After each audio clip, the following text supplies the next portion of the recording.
Man, how short am I? A blind woman just told me I'm short. So we had a conversation for a few moments, and as we wrapped up, this young woman who was blind, she couldn't see, she said to me, "You know, I thought you'd be a lot taller." I said, "What?"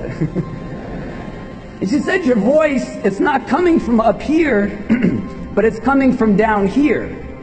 And I said, "Oh." And one of my students who was with me, he said, "Isn't that remarkable? She's blind and she could tell how short you are." She didn't need eyes to see. Do you understand?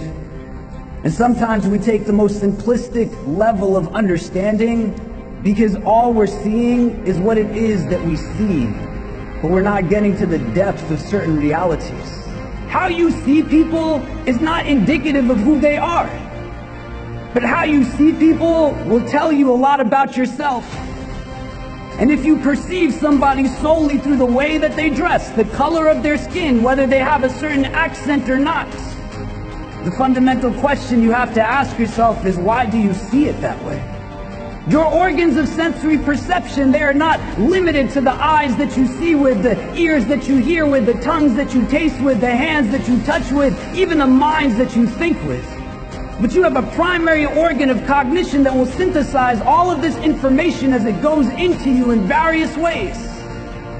And if you don't know why it's processing in the way that it is, it's just going to regurgitate the same challenges that we see day in and day out.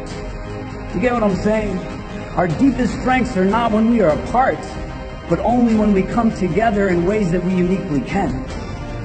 And this is imperative to be able to reflect upon now, because in your work, you will have full opportunity to decide who it is that you will serve and who it is that you will not serve. And you have to ask yourself today, what will somebody need to look like for me to not be there for them?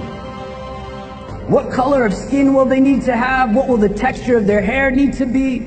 What part of the world will they need to come from so that my education, my training, my skills will not be used for their benefit?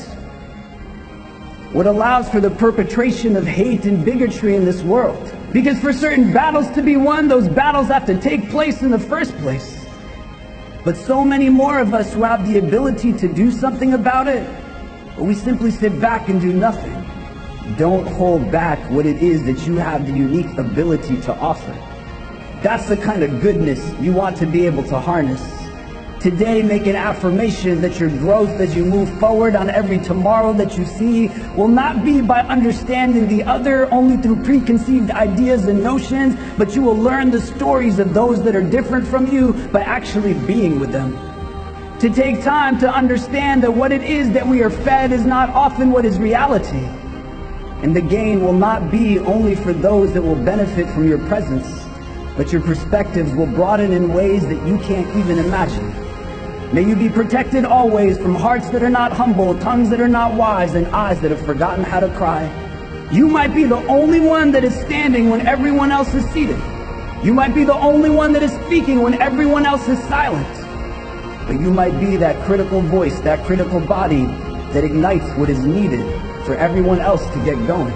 Go forward and be the reason that people have hope in this world.